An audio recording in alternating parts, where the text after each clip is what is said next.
ரொம்ப ஈஸி தான். கோயில் கும்பாபிஷேக டைம்ல வரகு நெல் சாமன்னு மூட்டை மூட்டையா தானியங்களை கலெக்ட் பண்ணி கோயில் கோபுரத்துல கொட்டி வைக்கிறாங்களே, எதுக்கு? அப்புறம் சாமி சிலைக்கு கீழே செப்பு தகட்டோட காசு இல்லைன்னா தங்க வைக்கிறாங்களே, எதுக்கு? சடங்கு சம்பிரதாயம். அதான் இல்ல, விழா டைம்ல வேப்பிலையோட மாவள தோரணம் கட்டுறதுல மருத்துவம் மறைஞ்சிருக்கா மாதிரி கும்பாபிஷேக டைம்ல பண்ற எல்லாமே சடங்குக்காக இல்ல, அதுல பல விஷயம் புதஞ்சிருக்கு. ராஜராஜ சோழன் ஆட்சி காலத்துல ஒரு முறை வரலாறு காணாத மழை. சமீபத்துல தண்ணியில மிதந்த சென்னை மாதிரியா?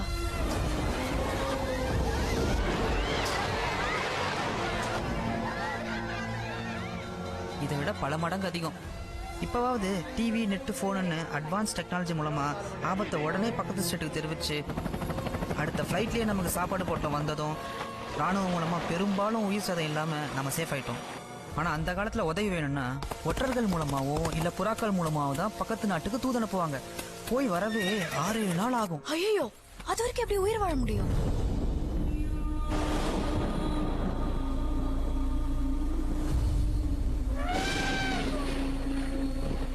மன்னா, கட்டுக்கடுங்காத வெள்ளம் முடிந்தவரை காப்பாற்றிய மக்களை மேட்டு பகுதியிலும் அரண்மனையிலும் பாதுகாப்பாக தங்க வைத்து விட்டோம். இருப்பினும் கொத்து கொத்தாக மக்கள் மடிவதை தடுக்க முடியவில்லை மன்னா.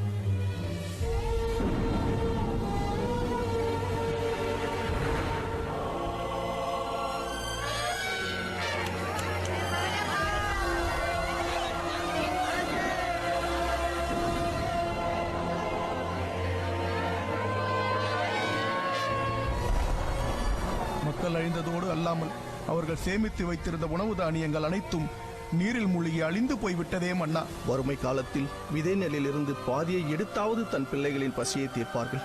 தற்போது விவசாயத்திற்கே வழியில்லாமல் விதை தானியங்கள் முற்றிலும் அழிந்து போனது மன்னா.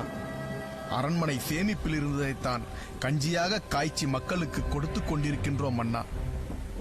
இதுதான் சமயம் என்று பக்கத்து நாட்டு படை வீரர்கள் நலிவுற்ற நம் வீரர்களை தாக்கி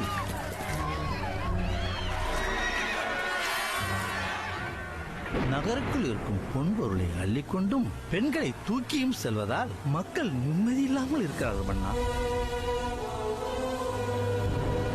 இனி இயற்கை சீற்றத்திலிருந்து உணவு தானிய விதைகளையும் அண்டை நாட்டு மன்னர்கள் படையெடுப்பின் போது பொன் பொருளை களவாடா மன்னம் பாதுகாக்க வழிவகை செய்ய வேண்டும்.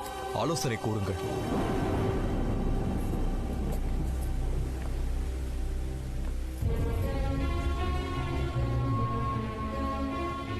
மன்னா, மும்மூர்த்திகளில் யார் பெரியவர் என்ற போட்டியில் சிவனின் திருமுடியை காண பிரம்மா பறவையாகவும் திருவடியை காண விஷ்ணு கூர்மமாக பூமிக்குள் சென்ற சித்திரம் மன்னா. திருமுடி திருவடி திருமுடி திருவடி. அமைச்சரே, ஒவ்வொரு ஊரிலும் அனைவரும் அன்னார்ந்து பார்த்து அதிசயிக்கும் அளவிலான பிரம்மாண்டமான ஆலயங்களை உருவாக்குவோம். அதில் மக்களின் உயிர் வாழ்வாதாரமாக இருக்கும் உணவு தானிய விதை வித்துக்களை மழைநீர் தொடாத உயரத்தில் நிற்கும் இறைவனின் திருமுடியாக விளங்கும் ராஜகோபுரங்களில் சேமிப்போம். அண்டை நாட்டு மன்னர்கள் படையெடுப்பின் போது பொன் பொருளை களவாட முடியாத அளவில் இறைவனின் திருவடியாக விளங்கும் பூமிக்குள், அதாவது இறைவன் வீற்றிருக்கும் கர்ப்ப கிரகத்திற்கு கீழே பொன் பொருளை பதுக்கி பாதுகாப்பாக வைப்போம். மழை நீரால் மக்கள் பாதிக்காத வண்ணம் மணிமண்டபங்களையும் உருவாக்கி ஆபத்தான தருணத்தில் ஆலயங்களிலேயே தங்க வைப்போம்.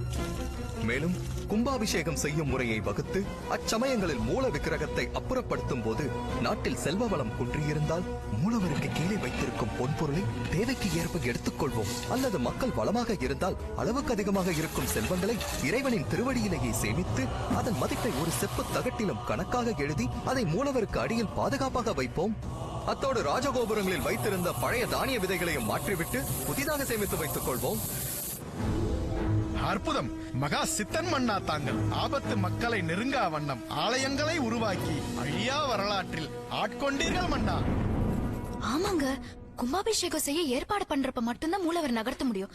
அப்படின்னா மூலவருக்கு கீழே ஒரு பேங்க் மாதிரி சேமிச்சு வச்சிருக்காங்களே, சூப்பருங்க. இப்படி மறைச்சு பாதுகாத்தத நேரடியா எங்கேயும் குறிப்பிடாம கல்வெட்டுல லிங்க ரகசியம், குன்றின் மேல் அமர்ந்த ஈசன் நவ்விடத்தை 60 பாதம் ஐயன் சொத்து எனவும்.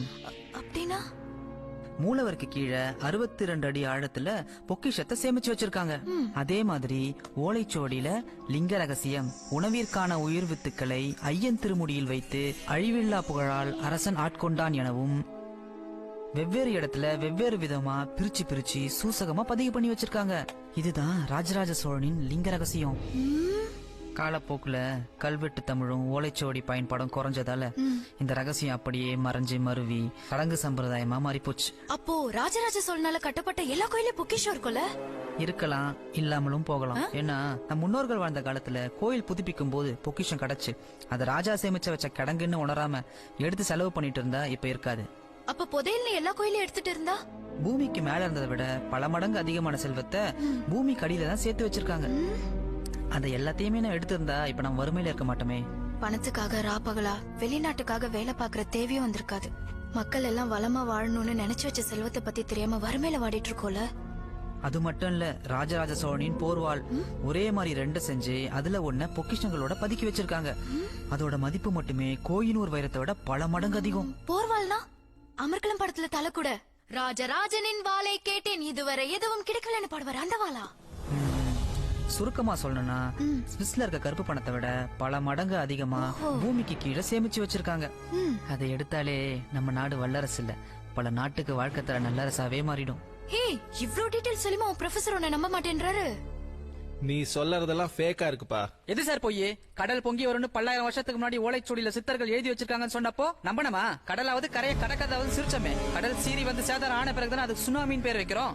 அதுக்கப்புறம் அந்தமான் லேசா செஞ்சாலே எச்சரிக்கை விட ஆரம்பிச்சிட்டோம். கோள்கள் 9ங்கிறத சொல்ல கோயில நவ கிரகங்களை வச்சதும், பூமியின் மையப்புள்ளி சிதம்பரங்கிறத சொல்ல சிவனை ஒரு கால்ல நிக்க வச்சு எப்பவோ உலகத்துக்கு சொன்னதும் தமிழன் தான். அதை நம்பறதுக்கு யோசிச்சோம். ஆனா இப்ப நாசா சொல்றப்ப மட்டும் ஏத்துக்கிறோம். ஏன்னா 17 முறை முயற்சி பண்ணி கஜினி முகமது ஜெயிச்சான்னு தான் வரலாறு சொல்றமே தவிர 16 முறை அந்நியன் அடிச்சு துரத்திருக்கோன்னு நம்ம நாட்டோட வீரத்தை சொல்றது இல்லையே சார். செவ்வாய் கிரகத்துல பிளாட் போட்டோன்னு அமெரிக்காரன் சொன்னா அது சயின்ஸ், அங்க போய் சேரவே 1 வருஷம் ஆகும், உயிருக்கு எந்த உத்தரவாதம் இல்லன்னு சொன்னாலும் பரவாயில்லன்னு அட்வான்ஸ் புக்கிங் பண்ண கியூல காத்துட்டு இருக்கோம். ஆனா தமிழன் தான் முன்னோர்கள் வாழ்ந்ததை பத்தி சொன்னா ஆதாரம் கேட்கறது.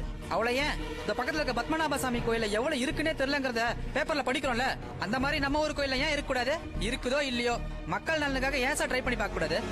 இங்கிலீஷ்ல பேசுறவன் எதை செய்ய சொன்னாலும் ஏன் எதுக்குன்னு கேட்காம செய்ய பழகிட்டோம். காரணம் இங்கிலீஷ் தான் எஜுகேஷன் அறிவுன்னு ஆயிருச்சு. எப்ப தமிழ்ல பேசுறதே தரக்குறவா நினைச்சோமோ அப்பவே தமிழோட தரம் போச்சு சார். அதனாலதான் இன்னும் ஜல்லிக்கட்டுக்கும் காவேரிக்கும் போராடிட்டு இருக்கோம்.